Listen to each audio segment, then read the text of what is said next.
Ekonomia shqiptare po vazhdon të rritet, ndonëse me ritme më të moderuara krahasuar me vitet e fundit. Sipas parashikimeve të Komisionit Evropian për vitet 2025-2027, rritja reale e prodhimit të brendshëm bruto pritet të qëndrojë 3.6% në 2025 dhe 3.5% në 2026 dhe 2027, e mbështetur kryesisht nga kërkesa e brendshme, konsumi privat dhe investimet në sektorët e ndërtimit dhe turizmit. Pas një rritje jashtëzakonisht të fortë në vitet e fundit, sektori i turizmit pritet të piqet me një rritje më të ngadalë të mbërritjeve të huaja dhe të ardhurave nga turizmi. Investimet parashikohet të mbeten të forta, të mbështetura nga kushtet e favorshme të financimit, zgjerimi i qëndrueshëm i kredisë dhe besimi i lartë i biznesit, së bashku me fondet e BE-s. Rritja e qëndrueshme e pagave pritet të vazhdojë duke mbështetur konsumin e fuqishëm privat. Pas përmirësimeve të konsiderueshme në pozicionin e jashtëm në vitet e fundit,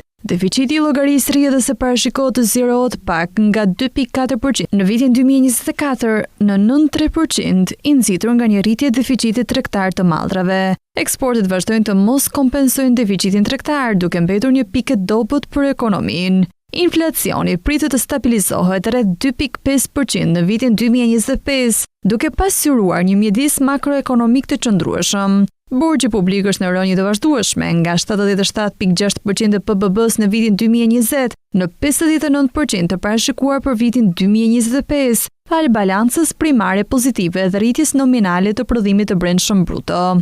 Punësimi u rrit në vitin 2025 dhe parashikohet të rritet më tej gjatë viteve 2026-2027, megjithëse në një mënyrë më të moderuar. Një shkallë më e lartë e pjesëmarrjes në fuqinë punëtore, nxitur nga rritja e pagave, pritet të jetë nxitësi kryesor i rritjes së ofertës së punës, ndërsa emigrimi i vazhdueshëm do të paraqesë një pengesë. Ekonomia shqiptare po ecën drejt një faze konsolidimi, ku stabiliteti fiskal dhe rritja e qëndrueshme janë të dukshme, por sfidat në eksport dhe bilancin tregtar kërkojnë vëmendje të veçantë.